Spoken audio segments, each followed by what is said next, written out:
एकदम टेंशन मुक्त हो गए। टेंशन 3 साल 3.5 साल जो विद्यार्थी पढ़ता है उसको ही परीक्षा से पहले टेंशन होता है। जो विद्यार्थी पढ़ता नहीं है उसको कोई टेंशन नहीं। उसको मालूम है कि पढ़े ना पढ़े हमको फेल ही होना है। जो पढ़ता है वो आदमी टेंशन में रहता है कि भैया हम पढ़े हैं और हमारा परीक्षा अच्छा हो। मेरी समझ से आज बिहार के लोगों के राजनीतिक बंधुआ मजदूरी के खत्म होने का ऐलान हुआ है। ये चुनाव की तिथियों की घोषणा नहीं है, बिहार के बच्चों के भविष्य के सुधार की शुरुआत होने की तिथि की घोषणा है। क्योंकि इस बार बिहार जाति, धर्म, नाली गली, मोदी, नीतीश, लालू, प्रशांत किशोर के लिए नहीं, अपने अपने बच्चों के लिए वोट करेगा। अपने बच्चों के पढ़ाई और रोजगार के लिए वोट करेगा। बिहार में बदलाव के लिए वोट पड़ेगा और उस शुरुआत के लिए वोट पड़ेगा जिस सपने को लेकर हम लोग यहाँ आए हैं कि आने वाले 10 साल में इस देश के 10 अग्रणी राज्यों में बिहार को शामिल कराएं। एक ऐसा भी दिन आए जब यूपी, पंजाब, हरियाणा, गुजरात, महाराष्ट्र से लोग बिहार में नौकरी मजदूरी करने आए। वैसी व्यवस्था बनाने के लिए वोट पड़ेगा। कोई कितना भी प्रयास कर ले ये परिवर्तित होने वाला नहीं।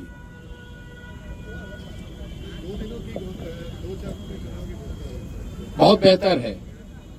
पहले जो बिहार में 4 चरण 5 चरण में जो चुनाव 2015 में हुआ था, पिछले बार चुनाव 3 चरणों में हुआ था, तो ये कहीं न कहीं लोगों का मानना है ये कई चरण के जो चुनाव होते थे कि उस समय मोदी जी का जलवा होता था और भाजपा के लोग कई चरणों में चुनाव इसलिए कराते थे ताकि ज्यादा से ज्यादा मोदी जी आए और प्रचार करें।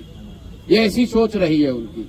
मैं भी उस दल के साथ काम मैंने किया है और हम लोग जानते हैं इसीलिए ऐसे 8-8, 9-9 चरण में चुनाव कराए जाते थे कि ज्यादा से ज्यादा मोदी जी की सभाएं हो सके। अब कहीं न कहीं भाजपा ने भी मान लिया है कि भैया मोदी जी कितना भी सभा कर ले उससे परिणाम बदलने वाला नहीं है। इससे अच्छा है भैया 2 ही चरण में कराकर खत्म करो। बिहार की जनता ने बदलाव का मन बना लिया है। ना नीतीश जी प्रचार कर सकते हैं, ना मोदी जी के आने से कुछ होने वाला है। बिहार में जिसको प्रचार करना था लोगों ने 2 साल 3 साल कर लिया, सुन लिया। अब अंतिम 1 महीने का प्रसार का समय है। लोग एक बार उम्मीदवारों को देखेंगे और सही लोगों का चुनाव करेंगे। जनसुराज ही एकमात्र ऐसा दल है जो कह रहा है कैमरे पर कि मेरे भाई एक बार संकल्प लो, अपने बच्चों के लिए वोट दो, सही लोगों को जिता कर लाओ। अगर जनसुराज से भी गलत आदमी खड़ा हो जाए उसको भी हराओ। हर हालत में इस बार बिहार के लोगों को संकल्प लेना है कि अच्छा आदमी ही जीतना चाहिए। जनसुराज जीते या न जीते, भाजपा जीते या न जीते, मोदी, प्रशांत किशोर, नीतीश, लालू जीते या न जीते, बिहार जीतना चाहिए, बिहार के बच्चे जीतने चाहिए। इसलिए कोई गलत आदमी को वोट मत दो। अगर वोट दोगे तो याद रखना अगले 5 साल इसी भ्रष्ट व्यवस्था के साथ जीना पड़ेगा। बच्चों को बेरोजगार होना पड़ेगा, युवाओं को बाहर मजदूरी करनी पड़ेगी। मेरे भाई जो बोओगे वो काटोगे। तो ये मौका है बुआई का। बढ़िया लोगों को जिताइए, जो अच्छा लगता है उसको जिताइए, तभी आपका और आपके बच्चों का जीवन सुधरेगा। बिहार में आम आदमी पार्टी ने अपने उम्मीदवारों की पहली सूची जारी कर दी है। आपसे पहले बाजी मार ली आम आदमी पार्टी। अब ये कोई पार्टी है? बहुत लोग बसपा वालों ने भी जारी कर दिया है, मीम वालों ने भी जारी कर दिया है। भाई यहाँ 3 सीधा त्रिकोणीय मुकाबला है। लोग महागठबंधन के उम्मीदवारों के बारे में पूछ रहे हैं, लोग एनडीए के उम्मीदवारों के बारे में पूछ रहे हैं और उससे बढ़कर लोग जनसुराज के उम्मीदवार का इंतजार कर रहे हैं। बाकी जितने लोग हैं उसका कोई मतलब नहीं है। 100 में 90-95 वोट इन्हीं 3 गठबंधनों में बंटना है, इन्हीं 3 पार्टियों के बीच में बंटना है। तो लोगों को चुनाव करना है। लोगों ने तय कर लिया बदलाव करना है, तो भैया भाजपा एनडीए तो गई। अब उनको चुनना है कि या तो 15 साल की जंगल राज की व्यवस्था को वापस लाना है, ताकि नई व्यवस्था जनसुराज को बनाना है। निर्णय जनता को करना है। इस चुनाव को प्रशांत किशोर कितना चुनौतीपूर्ण मानते हैं? प्रशांत किशोर सारे चुनाव को चुनौतीपूर्ण मानते हैं। पढ़ाई, परीक्षा, चुनाव, युद्ध, ये इसको कम चुनौतीपूर्ण मानने वाले लोगों की हमेशा हार होती है। हम लोग सारे जो भी सामने चुनौती है उसको सीरियसली लेते हैं, उसके लिए ईमानदारी से प्रयास किया है और जो प्रयास किया है वो समाज के सामने है। अब समाज पर है। अब हमारा जो प्रयास था वो करीब करीब अंतिम चरण में है। जन सुराज का प्रयास अंतिम चरण में है। अब प्रयास के ऊपर विचार करके वोट देने का काम बिहार की जनता को करना है। जीत हार प्रशांत किशोर की नहीं होनी है, जीत हार जन सुराज की नहीं होनी है, जीत हार बिहार के लोगों की सोच की होनी है कि आप अगर अच्छे लोगों के साथ खड़े हैं कि आप गलत भ्रष्टाचारियों लुटेरों के साथ रहना चाहते हैं, बिहार की जनता को तय करना है। बिहार जैसे ही आप प्रत्याशियों के नाम का ऐलान कीजिएगा वैसे ही आपकी पार्टी में भगदड़ मचेगी। भाई ऐसा है, विरोधी पिछले 3 साल से कुछ न कुछ कहे ही जा रहे हैं। अरे देखिए कितना दिन पैदल चलेंगे, पैदल चलेंगे तो इनके साथ कोई नहीं आएगा। लोग आने लगा तो कहा अच्छा अभी आ रहा है, दल नहीं बनेगा। दल बन गया तो कहा अब बिखरने वाला है। जब दल में भीड़ आ गया तो कह रहा है भीड़ आ रहा है लेकिन वोट नहीं करेगा।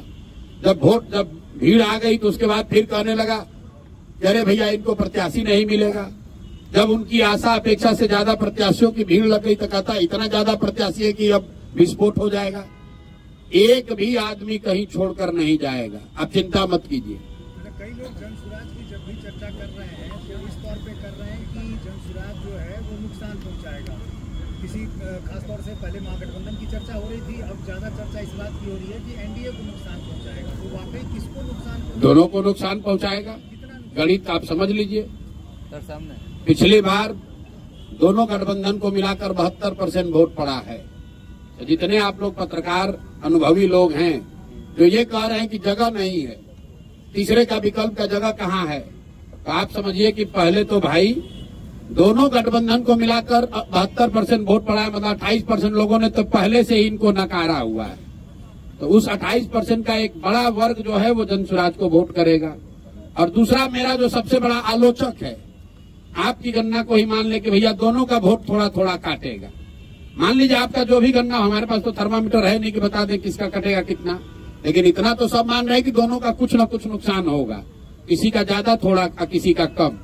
अगर दोनों दल का 10-10% भी नुकसान हुआ तो उसमें जोड़ दो भैया 28% और 10-10% दोनों का काट दीजिए, कहानी खत्म। आपको लग रहा है कि भैया ये अरे ये कैसे होगा, हमको दिख रहा है कि इससे आसान तो कुछ है ही नहीं। आप लोग कह रहे हैं भैया इनका MY समीकरण है, और आप यही कह रहे हैं कि ना भैया 10 में एगो दूगो तो MY समीकरण वाले लोग भी आपको वोट दे रहे हैं। 2-3 मुसलमान यादव भी तो जनसुराज को वोट दे रहा है। तो भैया अगर 2-3 मुसलमान और यादव वोट दे रहा है तो 10% वोट उनका गया। आप कह रहे हैं एनडीए का ज्यादा कट रहा है तो 10% से ज्यादा उनका जोड़ दीजिए। 28% और 10% जो कटा महागठबंधन का और एनडीए का जितना कट रहा है वो जोड़ लीजिए, आपको पता चलेगा कि जनसुराज को कितना वोट आएगा।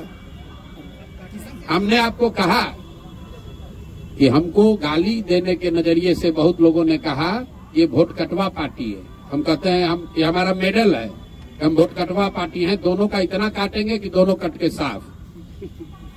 प्रशांत जी, आप चिराग पासवान की तारीफ करते हैं, चिराग पासवान आपकी तारीफ करते हैं, तो क्या कहीं आने वाले दिनों में दोनों के बीच में खिचड़ी तो कोई नहीं पक रही है?